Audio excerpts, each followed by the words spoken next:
In the headlines, Parliament approves government's EC $27 million IDA loan for housing. Anti-terrorism Act suspended for the next sitting of Parliament.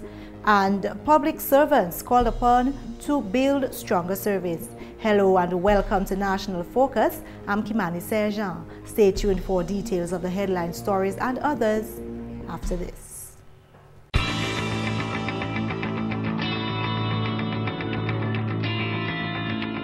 Welcome back.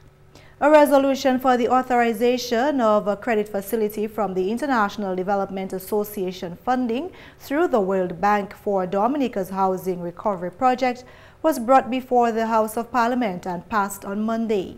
Government has concluded negotiations with the World Bank for a financing facility in the amount of $27,800,000 special drawing rights, comprising of $7 million IDA loans and $20,800,000 in IDA grants.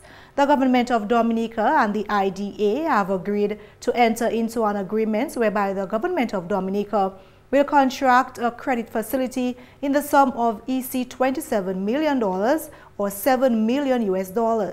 These funds will be used to assist Dominica in the recovery of housing for households affected by Hurricane Maria and to improve the application of resilient practices in the housing sector in Dominica. The bill was tabled by the Honorable Deputy Prime Minister Reginald Austri. Approximately 1,700 eligible homeowners will be provided with a subsidy in the form of $42,000 grant, that's EC, or $16,000 US. Design and supervision services for the reconstruction works for the eligible beneficiaries. The establishment and operation of a project implementation unit and an implementation support team. Madam Speaker, this loan is consistent with the government of Dominica's debt strategy and is being provided on very concessional terms. Government has been able to attract concessional terms which include an interest rate of 3/4% per annum and commitment charge of 0.5% per annum. Repayment will be in 50 semi-annual installments commencing August 15, 2028. There is a grace period of 10 years. Honorable Austri says government was able to negotiate those terms based on its prudence in handling the country's finances. In more news, the second and third reading of an Anti-terrorism Act meant to be put forth and debated in this week's sitting of Parliament was suspended as the fourth sitting of the third session of the 9th Parliament got underway on Monday. The proposal of the Anti-terrorism Act to be passed in Parliament has generated much debate in the public domain, with the infringement on the rights of citizens to take protest action being the main concern. Speaking on Focus on Government and Development last Thursday, the Honorable Prime Minister Roosevelt Skerrit said there is nothing to be apprehensive about in the bill. There is nothing in this bill for any citizen in Dominica to be perturbed about, to be worried about. As a matter of fact, I believe it is a bill that Dominicans should celebrate, because it is a bill that will safeguard and seek to protect our citizens. And even that somebody were to engage themselves in a terrorist act against our citizens, whether here or overseas, then our laws will be in place to adequately deal with these people. And the point I made last night on the radio program was that this is really a fulfillment of a series of conventions, international conventions, dating way back from 1963, long before even we became an associated statehood, an associated state, and long before we gained our independence.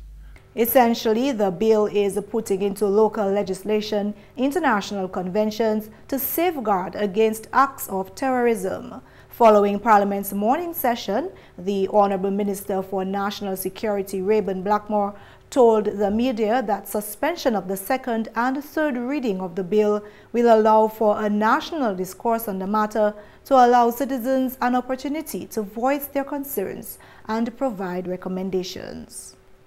When we come back, Parliament approves a motion for World Bank loan for agriculture.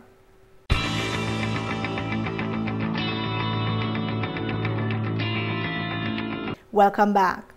Secretary to the Cabinet, His Excellency Steve Farrell, says in order to achieve and maintain the vision of rebuilding Dominica to be the first climate-resilient nation in the world, the public service must carry its weight by becoming functional on all levels.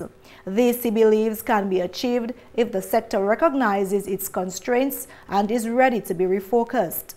The Cabinet Secretary and member of the Committee of the Climate Resilient Execution Agency of Dominica, CRED, explained the importance of a public service that is ready to help fulfill and maintain the nation's climate resilience goal.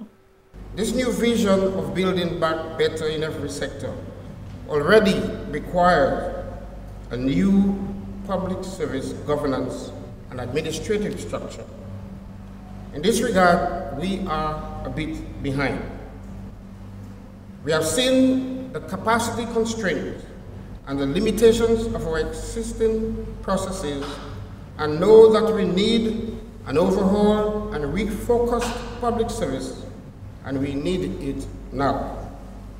A public service that recognizes its capacity constraints and quickly identify the specific skill sets required. A public service that can quickly determine the exact mix between the minimum adjustment required within the system and those areas that will require outside help. A public service that is prepared for a massive transfer of skill sets, new operating procedures that is now available and must be retained if we are to build back better and maintain Dominica as a first climate resilient nation once we get there. In addition to the national goal for climate resilience, a climate resilience strategy for each ministry is being drafted with the support of the Ministry of Planning. The Cabinet Secretary says the National Resilient Development Strategy is well on its way to being completed. The Ministry of Planning has provided leadership in the collaborative effort with the Committee of Permanent Secretaries to develop a national resilient development strategy. This should be nearing its final draft. The strategy includes key focus on all ministries in an effort to build resilience in all sectors. Resilience in agriculture, health infrastructure, forestry, education, health system, among others. His Excellency Farrell was speaking at the launching of a Public Service Day 2018 last Friday at the Goodwill Parish Hall. In more news, the government on Monday took to the House of Parliament a motion for approval for a loan in the amount of $3.5 million from the International Development Association, the IDDA.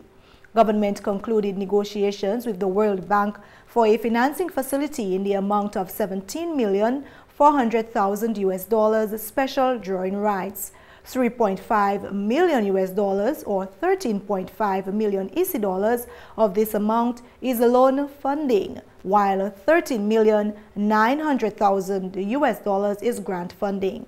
The Honorable Deputy Prime Minister Reginald Austri brought the motion seeking Parliament's approval for government to contract the $13.5 million EC dollar loan.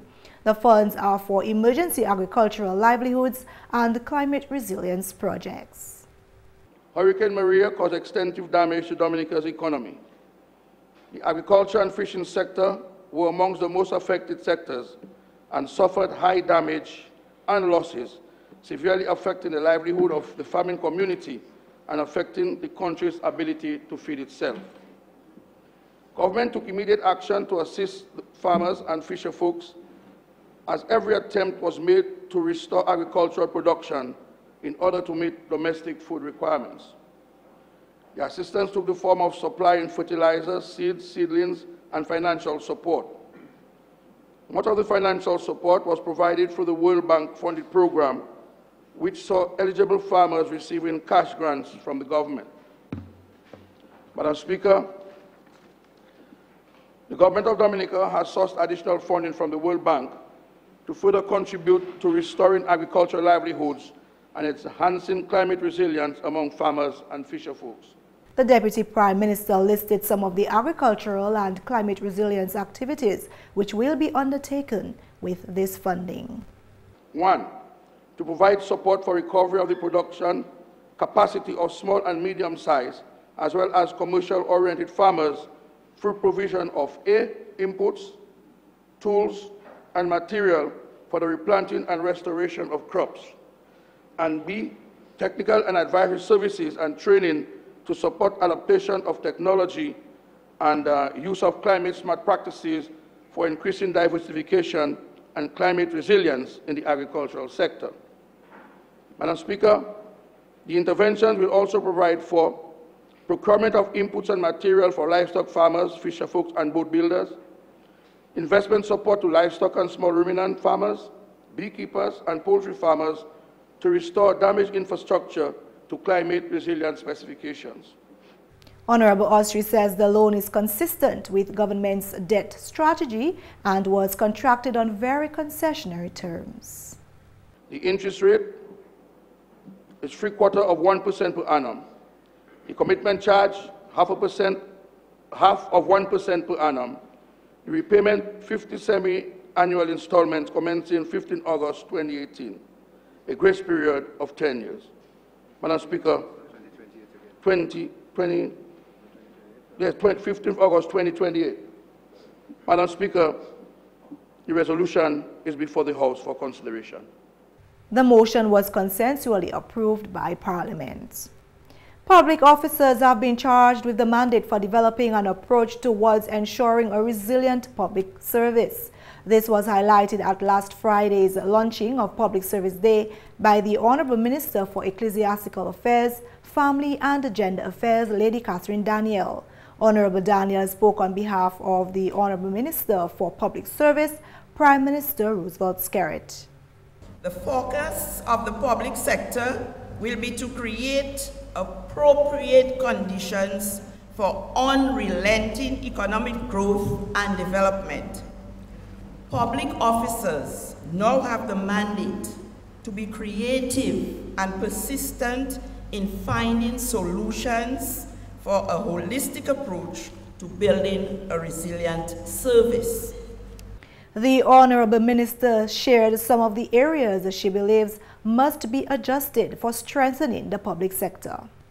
A change of attitude, a change of heart, and also change of minds. And together, we will be able to withstand and to bounce back. This theme is a call to service, a call for togetherness, a call for unity, a call for dedication, creativity, and above all, a call for love of country. Public servants were encouraged to establish ways for creating powerful networks through selfless collaboration for the strengthening of the delivery of service in Dominica. The minister had these thought-provoking questions for public servants as they aim to build resilience in that sector. As public officers, that you craft a response to the recovery and rebuilding back of Dominica. In order to do this, the following questions are very pertinent. What are your current skills and competencies? How efficient are you at what you do? What opportunities are presently available to enable you to enhance your capacity to deliver? Can you produce faster and better? Are you currently utilizing your greatest potential where you are? How can you motivate your colleagues to improve productivity and consistency? How can we simplify our processes to have better outcomes? How well do you manage time? How could you reduce expenditure yet realize greater output? I urge you to think deeply and critically if you are to remain relevant in the scheme of things. And that's news coming up next on your tip of the day: how to keep your child safe during a hurricane.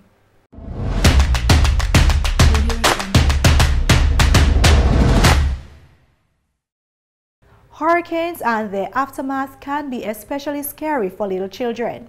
There are simple things you can do to reduce the toll a hurricane can take on your family.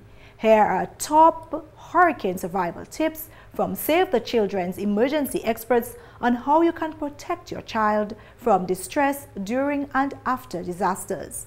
Preparing for a hurricane. Talk to your children or child about hurricanes. Explain to your child what could happen in the event of a hurricane using simple, age-appropriate words. Outline an emergency plan for the whole family with an evacuation plan and meeting location, and emphasize that their safety is your utmost priority. Practice evacuation drills. Once you've created your evacuation plan and talked with your children about it, it's time to practice. Be sure to run through different scenarios at home, at school, and at other places you visit often, like a grandparent's house or a second home. When planning your evacuation route, remember that bridges may be washed out and low-lying areas may be flooded. Learn your child's school or daycare disaster plan. If your child attends a school, daycare, or an after-school program, ask for the facility's emergency plan in the event of a hurricane. Learn their procedures for evacuation, notifying parents, and if there is an alternate pickup location. Stay informed by listening to a local station on a portable battery-powered radio and be ready to act if a hurricane warning is issued. And that's all for this edition of National Focus. Be sure to follow GIS on facebook.com/GIS News Dominica and follow us on Twitter at GIS Dominica. You can also catch up on past National Focus newscasts on our GIS Dominica YouTube channel. From all of us here on the GIS News production team, I am Kimani St. Thank you for watching.